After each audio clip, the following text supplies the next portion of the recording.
अल्लाह गवाह है, जब किसी बंदे का सब्र आसमान तक पहुंचता है तो ज़मीन पर बैठे लोग उसे कमज़ोर समझ लेते हैं, और यही सबसे बड़ी गलती होती है। क्योंकि अल्लाह जब किसी मर्द को आजमाता है तो उसके हाथों से दौलत नहीं छीनता, बल्कि उसके दिल के सामने नाशुक्री को खड़ा कर देता है और देखता है कि वह टूटता है या सिजदे में झुक जाता है। ये कहानी भी उसी आजमाइश से शुरू होती है। एक ऐसे शौहर की कहानी जिसका नाम सलीम था। सलीम जिसके पास दुनिया की नज़र में कुछ भी न था, मगर अल्लाह की नज़र में उसका सब्र किसी खजाने से कम नहीं था। वह एक छोटे से गांव में रहता था जहां घर कच्चे थे, मगर रिश्ते आज भी अल्लाह से जुड़े हुए थे। उसका घर मिट्टी की दीवारों से बना था, जिनमें दरारें थीं, मगर उसके यकीन में कोई दरार नहीं थी। वह हर सुबह फज्र से पहले उठता, ठंडे पानी से वुजू करता और अल्लाह के सामने ऐसे खड़ा होता जैसे उसके और उसके रब के दरमियान कोई पर्दा ही ना हो। वह कभी यह नहीं कहता था कि उसे क्या नहीं मिला, बल्कि हर सिजदे में यह कहता था कि या अल्लाह जो दिया है वही काफ़ी है। मगर जिस घर में वह शाम को मेहनत की थकान लेकर लौटता था, वहाँ उसकी यह रजामंदी किसी को नज़र नहीं आती थी। उसकी बीवी नसरिन उसकी राह नहीं देखती थी, बल्कि उसकी कमी गिनने के लिए बैठी रहती थी। उसे सलीम का पसीना मेहनत नहीं बल्कि मजबूरी लगता था। उसे उसकी खामोशी सब्र नहीं बल्कि नाकामी लगती थी। वह हर रोज़ उसे याद दिलाती कि दूसरों के शौहर कैसे ऐश करते हैं और वह किस गरीबी में जी रही है। नसरिन की ज़बान पर हर वक्त शिकवा रहता था और उसके दिल में कभी शुक्र ने जगह नहीं बनाई। वह यह भूल चुकी थी कि अल्लाह की दी हुई थोड़ी सी नेमत भी अगर शुक्र के साथ हो तो बहुत बन जाती है। मगर नाशुक्री ने उसकी आंखों पर ऐसा पर्दा डाल दिया था कि उसे सलीम की मोहब्बत, उसकी वफादारी और उसकी दुआएं कुछ भी नजर नहीं आती थी।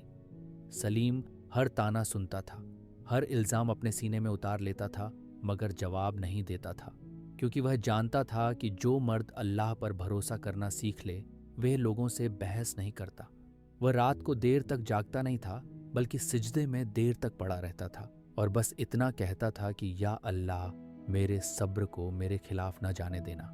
क्योंकि उसे मालूम था कि घर में रहने वाली नाशुक्री इंसान को बाहर की तंगी से ज्यादा तोड़ देती है।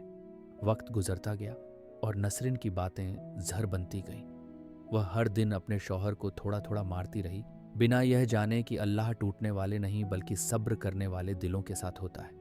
सलीम का चेहरा खामोश रहा, मगर उसका रब उसकी हर आह सुनता रहा, क्योंकि अल्लाह कभी भी सब्र करने वाले बंदे को अकेला नहीं छोड़ता। देर हो सकती है, मगर इंसाफ ज़रूर होता है।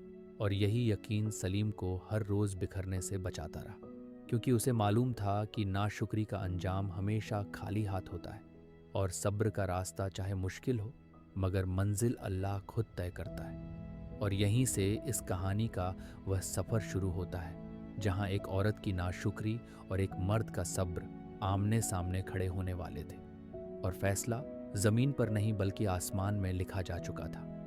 अल्लाह की कसम, जब किसी घर में नाशुक्री सांस लेने लगे तो वहाँ की दीवारें भी गवाह बन जाती हैं कि अब यह इम्तिहान सिर्फ गरीबी का नहीं बल्कि किरदार का है।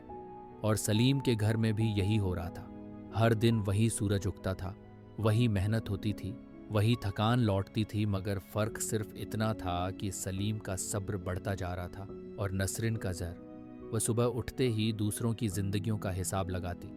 फलां के घर नया सामान आ गया, फलां के शौहर ने बीवी को नया लिबास दिला दिया, फलां की तकदीर कितनी अच्छी है और मेरी कितनी बदनसीब। उसे कभी यह ख्याल ना आया कि तकदीर दौलत से नहीं बल्कि सुकून से पहचानी जाती है।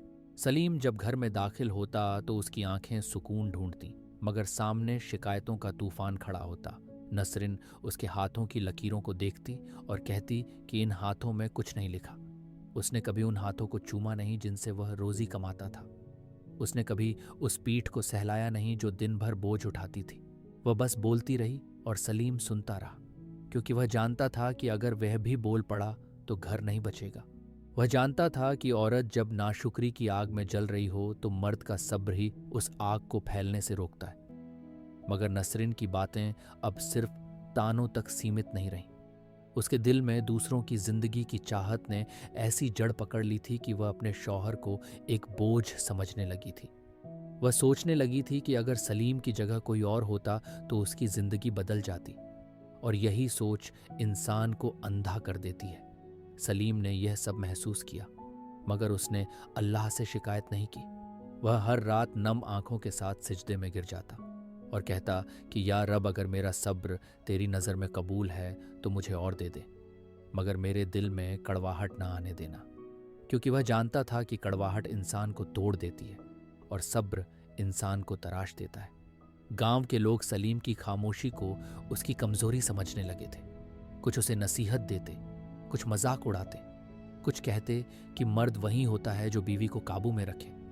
मगर सलीम मुस्कुरा देता, क्योंकि वह जानता था कि जो अपने नफ्स को काबू में कर ले वही असली मर्द होता है।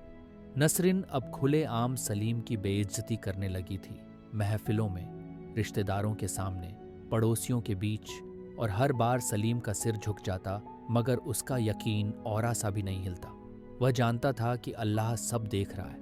वह जानता था कि जुल्म चाहे अल्फर्श का हो या तानों का, अगर सब्र के सामने खड़ा हो जाए तो एक दिन खुद ही हार जाता है। मगर हर सब्र की भी एक हद होती है। हर खामोशी भी किसी मोड़ पर आकर कांप जाती है, और सलीम की जिंदगी में भी वह मोड़ धीरे धीरे पास आ रहा था। नसरिन की नाशुक्री अब सिर्फ दिल की बीमारी नहीं रही थी, बल्कि फैसलों में उतरने लगी थी। उसके ख्वाब अब सलीम के साथ नहीं, बल्कि उस दौलत के साथ जुड़ चुके थे जिसे वह कभी छू भी नहीं पाई थी। और जब औरत का दिल अपने शौहर से हट जाए तो घर सिर्फ दीवारों का ढांचा रह जाता है। सलीम ये सब समझ रहा था, मगर फिर भी उसने अल्लाह पर छोड़ दिया था, क्योंकि वह जानता था कि जो फैसले इंसान गुस्से में करता है वह उसे जिंदगी भर रुलाते हैं, और जो फैसले अल्लाह पर छोड़ दिए जाएं वह इंसान को चाहे देर से ही सही मगर सुकून तक पहुंचा देते हैं।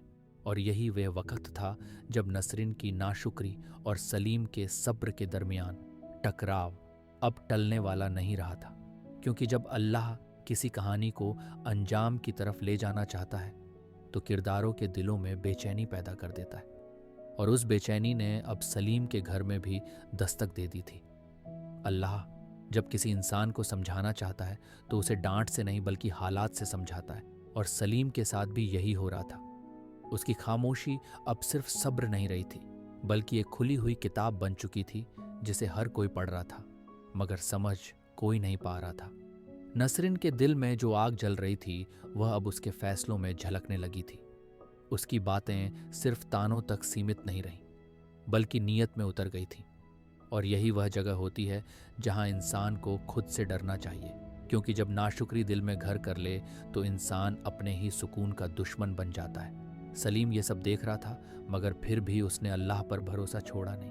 उसने अपने सब्र को शोर नहीं बनने दिया, उसने अपने दर्द को बददुआ नहीं बनाया, क्योंकि वह जानता था कि जो इंसान अल्लाह के फैसलों पर राजी हो जाए, अल्लाह उसके लिए ऐसे रास्ते खोल देता है जिनका इंसान ने कभी सोचा भी नहीं होता। ये कहानी हमें यही सिखाती है कि हर तंगी सज़ा नहीं होती और हर आसानी इनाम नहीं होती। कई बार अल्लाह तंगी देकर इंसान को बचा लेता है और कई बार आसानी देकर आजमाता है। अगर आज तुम किसी रिश्ते में सब्र कर रहे हो तो यह मत समझो कि तुम हार रहे हो सकता है अल्लाह तुम्हें ऊंचा कर रहा हो। और अगर तुम किसी नामत के होते हुए भी हर वक्त शिकवा कर रहे हो तो अपने दिल को टटोलो, कहीं ये नाशुक्री तुम्हें वहां न ले जाए जहां पछतावे के सिवा कुछ न मिले। ये कहानी सिर्फ सलीम और नसरिन की नहीं, यह हर उस घर की कहानी है जहां सब्र और नाशुक्री आमने सामने खड़े होते हैं। फैसला हमेशा उसी के हक में होता है जो अल्लाह पर भरोसा करता है। इसलिए अपने रिश्तों को शिकायत से नहीं बल्कि शुक्र से बचाइए। अपने घरों को तानों से नहीं बल्कि दुआओं से आबाद कीजिए। और अगर ऐसी ही इब्रत भरी, दिल को जगाने वाली और रब से जोड़ने वाली कहानियां आपके दिल तक पहुंच रही हैं, अगर इन अल्फाज में आपको अपनी जिंदगी की कोई झलक मिल रही है, तो कुरानी किस्से से जुड़ जाइए, क्योंकि जो किस्से कुरान की रोशनी से निकलते हैं वही अंधेरों में रास्ता दिखाते हैं। अल्लाह की सुन्नत यही है कि वह जुल्म को हमेशा डील देता है मगर छोड़ता कभी नहीं, और सब्र को देर से ही सही मगर ऊंचा जरूर करता है।